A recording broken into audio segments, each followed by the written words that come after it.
गरुडगमन तव चरणकमलमिह मनसि लसतु मम नित्यम् गरुडगमन तव चरणकमलमिह मनसि लसतु मम नित्यम्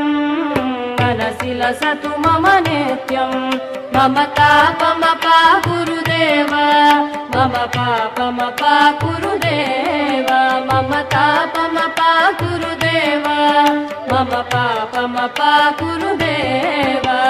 जलजनयन विधिन मुचिहरण मुख विबुध विनुत पद पद्मा